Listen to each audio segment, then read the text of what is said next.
तो हर बच्चा कोई भी हो, एकांत की स्टडी जरूरी है। चाहे तो वो लाइब्रेरी में करो, चाहे वो घर के कोने में करो, लेकिन जब भी स्टडी करो एकांत में करो, ग्रुप में मत करना, याद रखना। ग्रुप होगा सिर्फ एंटरटेनमेंट के लिए, पढ़ाई हमेशा एकांत में होती है बच्चों।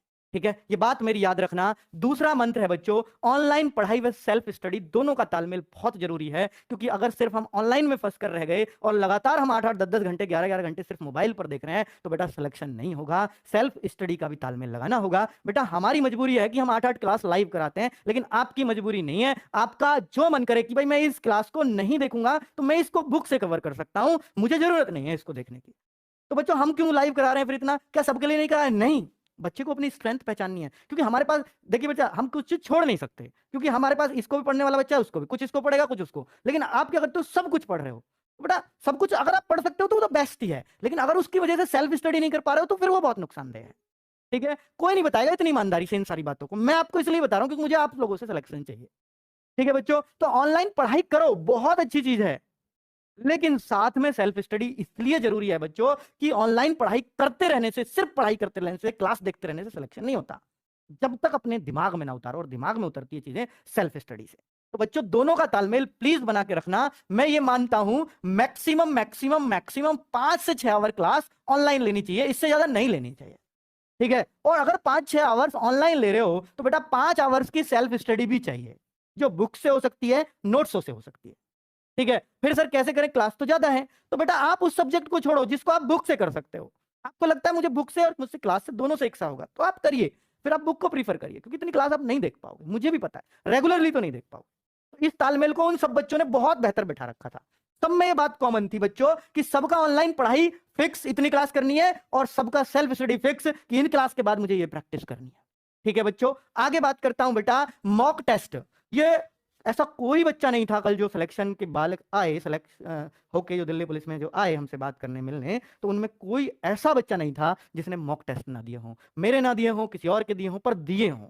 मॉक टेस्ट के बिना सिलेक्शन संभव आजकल नहीं है ऑनलाइन की दुनिया में, है ना बच्चों? तो मॉक टेस्ट अगर आप वीकली देते हैं तो ये बहुत अच्छा है बच्चों, बहुत शानदार है। अब इतनी पढ़ाई तो आपने कर लिया कि वीकली मॉक टेस्ट दे सको, और वीकली मॉक टेस्ट में अगर आप शुरुआत में देना शुरू करते हो तो मैं कहता हूं बच्चों 150 अपना पहला टारगेट रखो कभी भी मॉक टेस्ट में। अगर 150 को अचीव, देखिए ऐसा होता है कई बार मेरे एक में 150 आ गया, बाकी में 130, फिर 130 पे आ गया, बेटा इससे डिमोटिवेट मत होना, वो अभी आपका लेवल 150 का बना ही नहीं है, क्योंकि जिस दिन बन जाए उस दिन आप 150 से नीचे आना बंद कर दोगे, इसलिए डिमोटिवेट मत होना। 130 का ही मेरा लेवल है, वो तो आ गया एक में 150, क्वेश्चन आसान रहे होंगे, लेकिन 150 का बनाओ। पहला टारगेट ये कि मैं लगातार 2-3 टेस्टों में 150 ले आया तो आपका 150 का लेवल है। फिर बेटा अगला टारगेट 180 को अचीव करेंगे हम, कि अब 180 लेके आने बेटा। बहुत टाइम ऐसा होगा कि आपका 1-1 2-2 ही बढ़ रहा है, या 1-1 2-2 घट भी गया, उससे घबराना मत कभी, क्योंकि नंबर हमेशा छलांग मारते हैं। क्या, जो आपके मार्क्स है ना, वो कभी भी ऐसे नहीं बढ़ते 1 बढ़ा है 2 बढ़ा है कभी 3 बढ़े हैं, वो छलांग मारते हैं बच्चों। हो सकता है 150 155 बहुत दिन से चल रहे हैं, फिर बच्चों अचानक से ऐसा उछाल आएगा, हो सकता है 170 75 180 तक आप स्टेबल कर जाओ।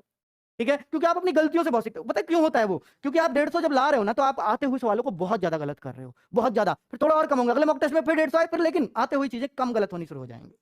गलत तो 180 वाले के भी होंगे, 220 वाले के भी होंगे, आते हुए वो खत्म नहीं होते, लेकिन वो कम हो जाते हैं।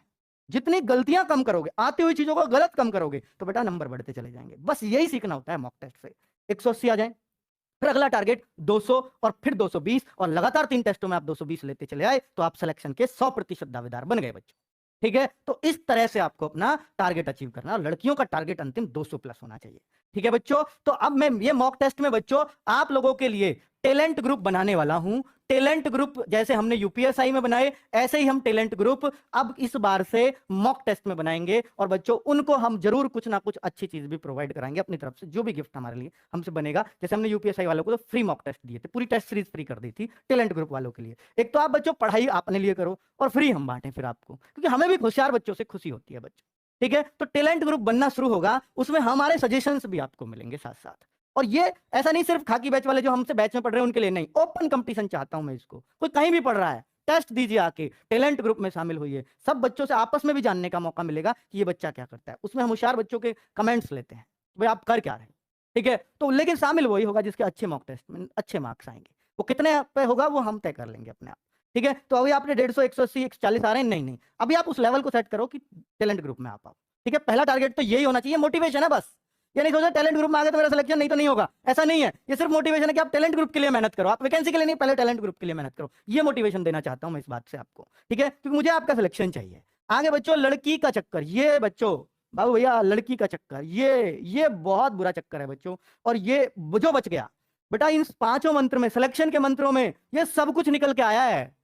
क्योंकि आपने देखा होगा अक्सर कमेंट्स में कि बच्चे लोग, किसी लड़की ने कमेंट कर दिया ना, तो उसका भैया, उसके हाय पूजा, हाय बबीता, हाय सीमा, हाय रीना, लेकिन अगर कोई पप्पू, कोई कोई मतलब कोई और राहुल, कोई पंकज ऐसे कमेंट कर रहा, तो उस पर नहीं होता हाय पंकज, हाय राहुल, नहीं, ये होता है लड़कियों का कमेंट है तो निश्चित तौर पर आप करते हो, इसलिए आपको हंसी आ रही है। जो हंस रहा है सब करते हैं, ये निश्चित तौर पर बात है, ठीक है बच्चों। तो ये चीज किसी में नहीं थी उनमें।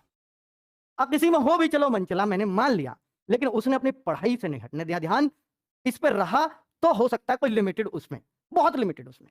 लेकिन बच्चों अब आप क्या करते हो, क्योंकि बच्चों आपकी नई नई एज होती है, आपने अभी जिंदगी के धक्के नहीं खाए हुए होते, क्योंकि आपकी एज 18, 22, 23 साल है, और इसमें अभी आपको धक्कों का पता नहीं है। इसके निकलने के बाद, एज निकल जाए भर्ती होने के बाद, भर्ती ना हो पाओ और जब एज निकल जाए तो बेटा धक्के तब पता चलती है क्या होता है, ठीक है। तो मैं आपसे कहूंगा कि बेटा ये पूछना बंद कर दो। आपका देखिए लड़कियां भी, मतलब फिर ऐसा होता है कि हाय पूजा उसने बोल दिया, कि उसने बोल दिया हाय राहुल, इतने में तो राहुल बेटा फिर रोज पूजा को ढूंढेगा कमेंट में, ये निश्चित बात है, ठीक है। वो रोज ढूंढेगा कहां गई पूजा, और उसने, पूजा ने हाय राहुल कह के उस राहुल की जिंदगी तबाह कर दी।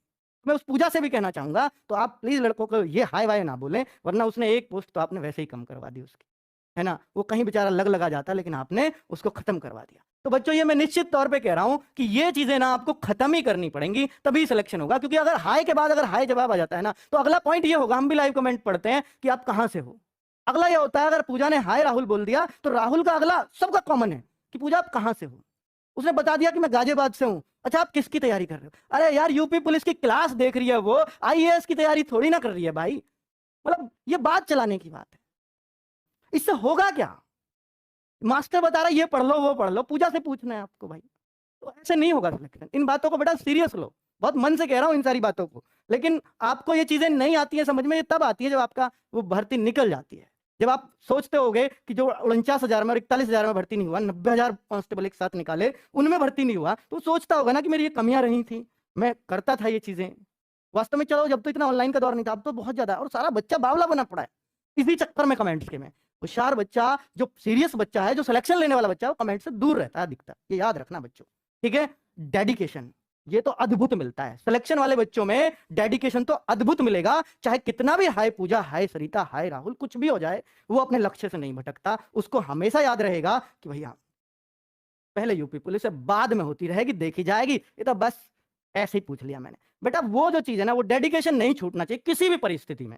भर्ती लेट होती है तो हो जाने दो, मुझे अपनी सीट लेनी है, मैं पढ़ता रहूंगा, कोई भटकाने वाली आए या कोई भटकाने वाला है, कोई दिक्कत नहीं, मैं भटक लूंगा, पर पहले यूपी पुलिस, उसके बाद जहां तू ले जाएगी ले चलूंगा, कोई दिक्कत नहीं है, ठीक है बच्चों। तो ये डेडिकेशन यही होता है कि उसके प्रति जो आपका लक्ष्य है ना, उसके प्रति आप अंधे होके पड़े हो, कोई भी बीच में आया हो वो मेरे इसको नहीं डिगा सकता, है ना बच्चों। तो आपका वही है डेडिकेशन, चाहे वो लड़की हो या लड़का। अगर आप हाई फाई के चक्कर में पड़ गए तो हाई फाई से ज्यादा कुछ नहीं मिलेगा बच्चों, और ये नौकरी और जाती रहेगी।